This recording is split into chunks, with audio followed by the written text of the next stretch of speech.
بسم اللہ الرحمن الرحیم۔ اللہ تبارک و تعالیٰ کے عظیم نام سے آغاز کرتے ہیں جو بہت ہی مہربان نہایت رحم والا ہے۔ درس بخاری شریف جاری و ساری ہے۔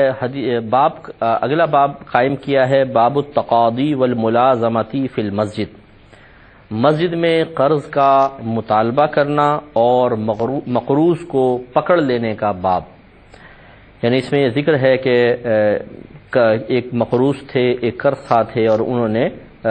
مقروض کو مسجد میں ہی روکے رکھا اور ان سے قرض کا مطالبہ کیا، تو اس کے بارے میں یہ حدیث ہے۔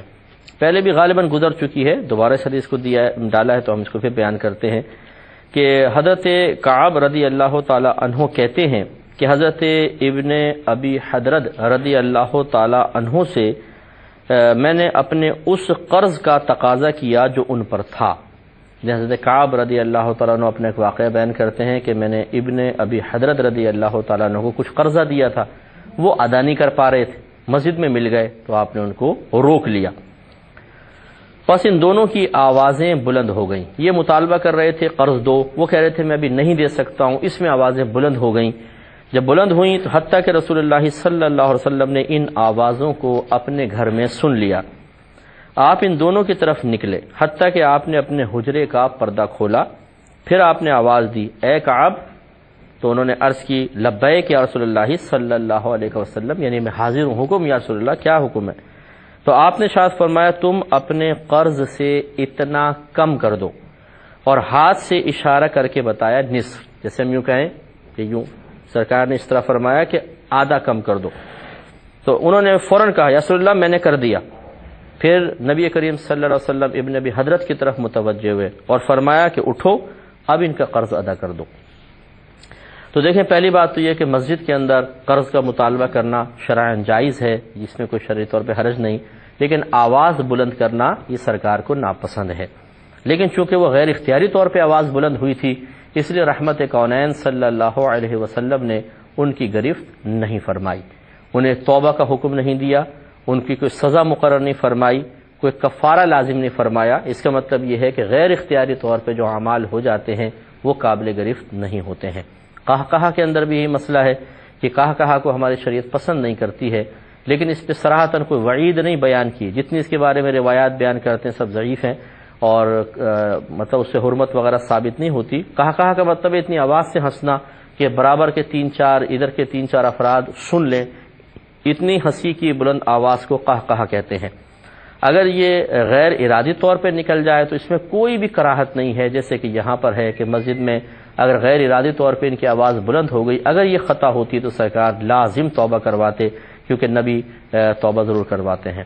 غلط کام کی نشاندہی بھی کرتے ہیں۔ تو اسی طریقے سے قہقہہ کسی کا بلند ہو جائے تو ہمیں یہ نہیں کرنا چاہیے کہ ہم ان پہ انگلی اٹھائیں۔ بعض ہمارے نوجوان ایسے ہیں جو نئے نئے عبادت کی طرف مائل ہوتے ہیں، اور وہ پھر ان چھوٹے چھوٹے مستحبات کی بنا پر، جن کی حقیقتاً نظر شرع میں اتنی اہمیت بھی نہیں ہوتی ہے، ان کو بنیاد بنا کر علماء کی گرفت کرنا شروع کر دیتے ہیں۔ کسی محفل میں علماء زور سے ہنس پڑے تو دیکھیں یہ تو قہقہہ لگا رہے ہیں، اور فوراً بس یہ قہقہہ لگا نہیں کہ انہوں نے اپنے دل سے ان کی عزت کو کھرچ کے نکالا نہیں، کہ گویا کہ قہقہہ اتنا بڑا گناہ کبیرہ ہو گیا کہ اب عالم کی عزت کو اپنے دل سے ختم کر دینا بالکل جائز اور روا ہو گیا ہے۔ حالانکہ قہقہہ کو ایسی بری چیز نہیں ہے، غیر اختیاری طور پہ نکل سکتا ہے، تو اس لیے زیادہ جوش میں نہ آئیں۔ اگر انسان تھوڑے سے عمل کی وجہ سے صرف چند مستحبات پہ عمل کرنے کی بنا پر اتنا اپنے آپ کو مجتہد سمجھنے لگ جائے کہ خود اجتہادی فیصلے کر کر کے کسی کے لیے عزت اور ذلت کے معیار مقرر کرنے لگ جائے، تو وہ اپنی آخرت کی فکر کرے، اسے میدان محشر میں ہو سکتا ہے کہ بہت زیادہ شرمندگی اٹھانی پڑے۔ یاد رکھیں کہ آخرت کے معاملات آپ کی میری مرضی کے مطابق طے نہیں ہوں گے، کہ ہم تھوڑی سی عبادت کر کے اپنے آپ کو ولی سمجھنے لگ جائیں اور پھر آخرت کے فیصلے گویا کہ اپنے ہاتھ میں لے لیں کہ جو میں کر رہا ہوں بس صحیح کر رہا ہوں، جو میں سوچ رہا ہوں بس صحیح سوچ رہا ہوں۔ کیسے سوچ رہے ہیں؟ دلیل دیجیے، چلیں اس کے اوپر لائیے دلیل۔ تو پھر یہ ہر چیز کی ایک برہان اور دلیل ہونی چاہیے۔ خواہ بس اپنے اندر سے ایک آواز آئی اور ہم نے سمجھا کہ یہ اللہ کی طرف سے ہے الہام، اور اس پہ فوراً عمل کر لیا، نہ کوئی دلیل ہے قرآن کی ہاتھ میں، نہ حدیث کی صحیح دلیل ہاتھ میں، اور اتنے بڑے بڑے فیصلے کہ ان کی عزت کرنی ہے، اس کی نہیں کرنی ہے، اس سے ہاتھ ملانا ہے، اس سے نہیں ملانا، اس کی طرف دیکھنا ہے، اس کی طرف نہیں دیکھنا ہے۔ یہ مطلب اس طرح کے معاملات آج کل ہمارے ہاں ہوتے ہیں، اس سے اجتناب کرنا لازم ہے۔ تو سرکار صلی اللہ علیہ وسلم معلوم ہوا کہ غیر اختیاری طور پہ آواز بلند ہو جائے تو کوئی حرج نہیں ہے، سرکار باہر آئے۔ اب یہ سرکار نے بڑی پیاری ایک ہمیں تعلیم دی کہ اگر تمہارا قرضہ کسی مسلمان بھائی پر ہو اور تم اس کو تھوڑی سی، یہ پہلی بات تو ہے کہ مہلت دو، وہ دیر سے ادا نہیں کر پا رہا، مہلت دے دو، اور مہلت دینے کے ساتھ ساتھ اگر وہ زیادہ تنگ دست ہے اور آپ معاف کر سکتے ہو تو معاف کر دو، یہ بہت بڑی بات ہوتی ہے۔ تو لہذا رحمت کونین صلی اللہ علیہ وسلم نے ٹوٹل تو نہیں کہا لیکن نصف کا فرمایا کہ چھوڑ دو، معاف کر دو، کیونکہ سرکار بارہ اللہ کی عطا سے جانتے تھے کہ ابن ابی حضرت رضی اللہ تعالی عنہ ابھی اس قرض کی ادائیگی پر مکمل طور پہ قادر نہیں ہے، اسی لیے وہ کہہ رہے ہوں گے میں کم دیتا ہوں، وہ کہہ رہے تھے نہیں آپ پورا دیں، تو سرکار نے حکم ہی دے دیا کہ بھئی نصف کر دیں، اور صحابہ کرام علیہم رضوان کی اطاعت پر قربان جائیے، فوراً رسول اللہ میں نے کر دیا، آپ نے فرمایا بس کر دیا۔ یہ بڑی نفیس بات ہے، اور میں تمام بھائیوں بہنوں کو اس طرف متوجہ کرنا چاہوں گا کہ ہم اپنے آپ کو کہتے ہیں ہم عاشق رسول ہیں، عاشق رسول ہیں، خالی کہنے سے عاشق رسول تو آدمی نہیں بن جاتا نا، عاشق رسول کی کچھ علامات بھی ہمارے اندر ہونی چاہیے، اور وہ سب سے بڑی علامت ہے اطاعت رسول، نبی کریم صلی اللہ علیہ وسلم کا کہنا ماننا۔ میں اکثر یہ جہاں پہ بیان وغیرہ کرتا ہوں میں لوگوں کو سوچ فراہم کرنے کی کوشش کرتا ہوں کہ جو معمولات آج آپ کر رہے ہیں کیا یہ صحابہ کرام علیہم رضوان کے درمیان اسی طرح عام تھے؟ تو جواب ہوگا کہ نہیں تھے، لیکن یہ کوئی دلیل نہیں ہے کہ نہیں تھے تو ناجائز ہے، میں ناجائز نہیں کہہ رہا ہوں، بہت سی چیزیں جائز ہیں، کہنے کا مطلب، سمجھانے کا مطلب یہ ہے کہ کیا یہ اس زمانے میں رائج تھے؟ نہیں۔ اس کے باوجود آپ یہ کہتے ہیں کہ صحابہ کرام سب سے بڑے عاشق رسول تھے اور قیامت تک کوئی ان کے عشق رسول کا مقابلہ نہیں کر سکتا ہے، تو پھر میں کوشچن کرتا ہوں، یہ بتائیے جب آپ کی یہ آج کل کے جو معاملات ہیں اس زمانے میں رائج ہی نہیں تھے تو آخر وہ کون سی ایسی چیز ہے جس کو بنیاد بنا کر خود آپ کی زبانیں بھی اس بات کی گواہی دے رہی ہیں کہ صحابہ کرام علیہم رضوان سب سے بڑھ کے عاشق رسول تھے؟ بتائیے وہ چیز کیا ہے؟ ایک ہی جواب ہوگا، اطاعت رسول۔ وہ سرکار کی پسند ناپسند پہ اپنی پسند ناپسند کو قربان کر دیتے تھے، سرکار کی زبان سے جملہ نکلا فوراً اس کو پورا کر دیا۔ ہمارا عشق رسول ایسا ہے کہ جہاں کھانے کو ملے، جہاں پینے کو ملے، جہاں عزتیں ملے وہاں پہ اطاعت ہے، جہاں پہ سختی ہو، آزمائش ہو، کچھ مال ہاتھ سے جا رہا ہو وہاں پہ بس پھر وہ غلام جو ہے وہ خود آقا بن جاتا ہے، معاذ اللہ ثم معاذ اللہ، اور توجہ چھوڑ دیتا ہے۔ خواتین کی مثال لے لیں، اپنے سونے کے سیٹ نہیں خراب کرنا ہے، زکوٰۃ ادا نہیں کریں گی، ہم تو کماتے نہیں ہیں کہاں سے زکوٰۃ ادا کریں؟ تو بہن ذرا زکوٰۃ کی فرضیت کے مقاصد پر تو پہلے غور کر لیں۔ زکوٰۃ اس لیے فرض کی گئی ہے کہ ایک تو مال کی محبت ہمارے دل سے کم ہو جائے، دوسرا ہمارا دل سے بخل دور ہو، جو کنجوسی اور بخل ہم پر غالب ہے، تیسرا آپ کے مال میں اللہ تعالیٰ نے غریب کا حق بھی رکھا ہے، وہ حق آپ کے مال سے ادا ہو۔ اب خواتین کہتی ہیں جی ہم کہاں سے دیں، شوہر سے کہہ دیتے تم ادا کرو، میں کہاں سے ادا کروں گی؟ تو یہ بتائیے کہ جو بہنوں کے پاس سونے کے سیٹ بن بن کے رکھے ہوئے ہیں، جس کو بیچ کر زکوٰۃ ادا کرنا ان پہ فرض تھا لیکن نہیں کر رہی اپنے سونے کے سیٹ بچانے کے چکر میں، تو پھر یہ آپ یہ بتائیے کہ جو تین مقاصد میں نے آپ کو بتائے وہ حکمت آپ کے مال سے تو پوری نہیں ہو رہی، نہ آپ کے مال سے غریب کو فائدہ ہو رہا ہے، نہ آپ کے دل کا بخل دور ہو رہا ہے، نہ مال کی محبت کم ہو رہی ہے، بلکہ یہ بخل اور مال کی محبت ہی ہے کہ آپ سیٹ نہیں خراب کرنا چاہتی ہیں اور شوہر سے کہہ دیتی ہیں میری زکوٰۃ ادا کرو، اس پہ کوئی فرض واجب کوئی آپ کی زکوٰۃ ادا کرنا، وہ تو ادا کرے گا تو اس کے لیے مستحب ہے، چلو ادا ہو تو جائے گی آپ کی اجازت سے، لیکن اصل تو آپ کو اپنے مال سے ادا کرنی چاہیے۔ اب جب یہاں اطاعت رسول کی باری آتی ہے تو تمام جو عاشقان رسول ہیں وہ بس وہ اپنی سوچ کے مطابق چلیں گے، پیسہ خرچ کرنے کی باری آئی تو پھر نبی کے فرمان کی کوئی پرواہ نہیں ہے۔ ایسے سرکار نماز کی تلقین کرے، نعت خوانیوں میں بیٹھے رہیں گے عشاقان رسول، لیکن جب نماز پڑھنے کی باری آئے گی تو پوری رات نعت خوانی میں بیٹھ کر جھومنے والے کے لیے تازہ وضو کر کے 4 رکعت نماز، 2 سنت 2 فرض پڑھنا پہاڑ کے برابر ہو جاتا ہے، نہیں پڑھے گا؟ بھئی یہ کیسا عشق رسول ہے آپ کا میرے بھائی کہ آپ پوری رات تو سرکار کی محبت میں بیٹھے ہوئے ہیں، اور جب سرکار کا حکم ماننے کی باری آئی تو گویا کہ آپ زبان حال سے کہتے ہیں کہ یا رسول اللہ آپ کی محبت کا ثبوت اس طرح تو میں دے سکتا ہوں کہ پوری رات بیٹھا رہوں، لیکن یہ محبت کا ثبوت دینے کے لیے میں تیار نہیں کہ آپ کا کہنا مان لوں۔ وہ نکل لیتے ہیں گھر کی طرف۔ یہ کوئی فائدہ ہے اس کا، اس طرح کے بیٹھنے کا؟ حضرت عمر فاروق رضی اللہ تعالیٰ عنہ کے دور میں ایک نوجوان بڑا نمازی تھا، ایک دن فجر میں نظر نہیں آیا، اور عمر فاروق رضی اللہ تعالیٰ عنہ کا طریقہ یہ تھا کہ جب آپ نماز پڑھاتے تو نمازیوں پہ ایک نگاہ ڈالتے تھے، جو ریگولر نمازی تھے کون ہے کون نہیں ہے دیکھتے تھے، وہ نوجوان غائب، تو آپ نے نماز پڑھانے کے بعد نکل گئے، اس کے گھر پہنچ گئے، دروازہ بجایا، اس کی والدہ آئیں، آپ نے فرمایا تمہارا بیٹا کہاں ہے؟ تو ان خاتون نے جواب دیا یا امیر المومنین، اصل میں وہ پوری رات نوافل پڑھتا رہا ہے اور فجر کے وقت اس کی آنکھ لگ گئی تو وہ جماعت میں حاضر نہ ہو سکا۔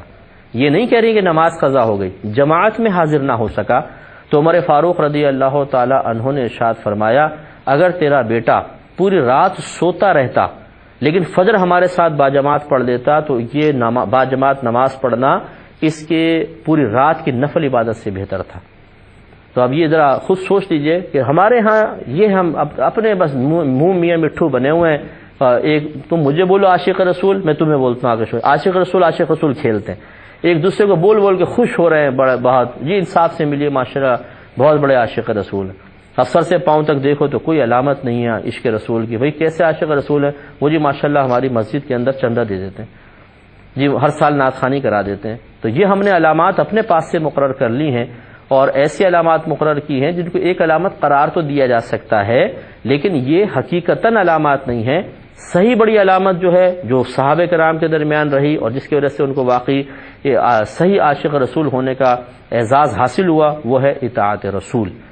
تو یہ دیکھیں سرکار نے فرمایا نصف کر دو، اب یہ نہیں رسول اللہ میں کیوں ادا کروں، یا یہاں پہ خاموش ہو گئے، باہر نکل کے کہا یار سرکار کے ادب کی وجہ سے خاموش ہو گیا، بھئی میں نہیں کرتا ہوں، یا رسول اللہ میں نے کر دیا، ایک لمحہ نہیں لگایا۔ اسی طریقے سے یہ تو چلے مرد ہیں، ایک بخاری کی ہی روایت ہے، خاتون سرکار کے پاس آئیں، سرکار کی نگاہ اچانک ان کے ہاتھ پہ پڑ گئی تو 2 سونے کے کنگن انہوں نے پہن رکھے تھے، تو سرکار نے ارشاد فرمایا کہ کیا تم ان کنگنوں کی زکوٰۃ ادا کرتی ہو؟ رسول اللہ نہیں۔ فرمایا کہ اگر نہیں کرتی ہوں تمہارے ساتھ جہنم میں ایسا ایسا کیا جائے گا، یعنی یہ تمہیں آگ کے کر کے تمہیں عذاب ہوگا۔ تو ان خاتون نے اسی وقت روایت میں آتا ہے کہ وہ کنگن اتارے، عرصی رسول اللہ اگر یہ بات ہے تو میں اس کو اللہ اور اس کے رسول کے حوالے کرتے، تو یہ فوراً اتار کے دے دیا۔ اب ہماری بہنوں کو دیکھ لیں کہ سونے کو چمٹا کے رکھا ہوا ہے انہوں نے، قبر کے اندر ساتھ لے جانے کے چکر میں ہے، میدان محشر میں کیا ہوگا ان کے ساتھ، قبر میں کیا ہوگا، کوئی پرواہ نہیں ہے، بس سونا نہیں نکلے۔ تو یہ تو بخل ہے، یہی تو محبت دور کرنا چاہتا ہے مذہب اسلام۔ لیکن ہماری بہنیں کئی سالوں کی 14 سالوں کی 15 سالوں کی زکاتیں دبا کر بیٹھی ہوئی ہیں، اپنے مال سے غریب کا حق نہیں دے رہی اور گناہ کبیرہ اپنے نام اعمال میں لکھوا رہی ہیں، جن کے ارادے نہیں دینے کا تو گناہ کبیرہ ہے، اگر تاخیر کی تو پھر بھی گناہ ہے، فقہا نے تاخیر کرنا بھی منع کیا، جس سال زکات ہو فوری طور پہ زکات کو ادا کرے۔ تو جتنے ہمارے بھائی بہن سن رہے ہیں، اگر واقعی آپ محبت رسول کا دعویٰ کرتے ہیں اور حقیقتاً ہے بھی، اور واقعی اگر آپ اپنی آخرت کو بہتر بنانا چاہتے ہیں تو پھر یہاں پرواہ نہ کریں، یہ سونا یہیں رہ جائے گا، اور جس اولاد کے لیے آپ یہ کہہ رہے ہیں کہ میں نے اولاد کے لیے سونا رکھا ہوا ہے، کل یہ آپ کو اصال ثواب بھی نہیں کرے گی۔ اولاد تو اتنی ناخلف ہوتی ہے کہ جہاں وہ آپ کے مرے نہیں یا آپ کے آپس میں لڑیں گے چیل کبوں کی طرح اور آپ کے مال کو جھپٹ کے لے جائیں گے اور ایک دوسرے کو مطلب برا بھلا کہیں گے، کیس کر دیں گے ایک دوسرے کے اوپر، اس اولاد کے لیے آپ مال چھوڑ کر جا رہے ہیں اور پھر یہ مال کو استعمال کر کے آپ کے لیے کوئی اصال ثواب نہیں ہوگا، آپ بھگت رہے ہوں گے عذاب۔ تو سمجھیے اللہ تعالیٰ سمجھنے کی توفیق عطا فرمائے، آمین۔ کوئی اس بات کا برا بھی نہ مانے، ہم دیکھیں آپ اگر زکوٰۃ ادا کریں گے مجھے تو پتہ بھی نہیں ہوگا ادا کر رہے ہیں یا نہیں کر رہے ہیں، تو ہمارا یہ جو سمجھانا ہے یہ صرف اس لیے ہے کہ ہم نفس و شیطان کے شر سے محفوظ رہیں، ان کی اطاعت سے باہر نکلیں۔ اولاد کے لیے آپ ضرور کریں لیکن وہی اتنا ہی کریں اور اسی انداز سے کریں جس کو اللہ تبارک و تعالیٰ اور اس کے رسول کریم صلی اللہ علیہ وسلم پسند فرماتے ہیں اور اس کی اجازت دیتے ہیں۔ اگر ہم مال حرام کما کے اولاد کے لیے چھوڑ جائیں یا مال حلال ہے لیکن اس میں لوگوں کے حقوق ادا نہ کریں اور اپنے اولاد کے لیے چھوڑ جائیں تو پھر یہ وبال ہی وبال ہے۔ تو اس لیے فوراً سے پیشتر ہماری بہنیں اور وہ بھائی جو کروڑوں اربوں روپے ان کے پاس ہیں اور زکوٰۃ ادا کرتے ہوئے کوتاہی کا شکار ہے، انہیں فوراً سے پیشتر کسی اچھے مسند عالم دین مفتی صاحب سے حساب و کتاب کرنے کے بعد اس زکوٰۃ کی ادائیگی کا اہتمام کرنا چاہیے اور اس طرح اپنے عشق رسول کا ثبوت بھی فراہم کرنا چاہیے۔ اور پھر سرکار نے ابن ابی حضرت سے فرمایا اٹھو اب ان کا قرض ادا کرو، یعنی اب جو آپ پہ نصف ہم نے کروائی دیا ہے اب نصف آپ ان کو دے دیجئے۔ تو اس سے یہ معلوم ہوا کہ سرکار کی تمنا ہے کہ مقروض کو کے اوپر سے بوجھ ہلکا کر دے۔ نبی کریم صلی اللہ علیہ وسلم نے ارشاد فرمایا کہ جو مقروض تنگ دست کو مہلت دیتا ہے، اس کے ساتھ نرمی کا سلوک کرتا ہے تو اللہ تعالیٰ اس کے ساتھ میدان محشر میں نرمی فرمائے گا۔ ہمارے ہاں ایسا ہوتا ہے کہ ہم کسی کو قرضہ دے دیتے ہیں، اب ہم جانتے ہیں کہ وہ بیچارہ غریب ہے، کمزور ہے، ابھی ادا نہیں کر سکتا ہے، لیکن ہم جا کے اس کو پھر ذلیل کرتے ہیں، شرمندہ کرتے ہیں، اسے گریبان تک کو پکڑ لیتے ہیں، اسے دھمکی دیتے ہیں کہ تجھے گھسیٹ کے پورے محلے میں لا کے بے عزت کر دوں گا، ورنہ میرا مال دے، کہیں سے بھی دو، مجھے نہیں پتا۔ اور واقعی وہ بیچارہ بعض اوقات تو ایسے بھی ہوتے ہیں لوگ، خیر اس کا انکار نہیں ہے، کہ خود اچھا کھا رہے ہیں، پی رہے ہیں، ٹیکسیوں میں سفر کر رہے ہیں اور کپڑے خرید کے لائے جا رہے ہیں، قرضہ جب ادا کرنے کی باری آتی تو فقیر بن کے بیٹھ جاتے ہیں، یہ بھی شدید گناہ گار ہے۔ لیکن ایک شخص واقعی ہم اس کو جانتے ہیں کہ وہ بیچارہ واقعی تنگ دست ہے، لیکن ہم اپنے پیسے کو حاصل کرنے کے لیے باوجود اس بات کے کہ اللہ نے ہمیں طاقت دی ہے، قدرت دی ہے کہ ہم مہلت بھی دے سکتے ہیں، معاف بھی کر سکتے ہیں، ہم کہتے ہیں کہ نہیں، فوراً ادا کرو، مہلت بھی نہیں دوں گا، معاف بھی نہیں کروں گا۔ یہ چیز مناسب نہیں ہے۔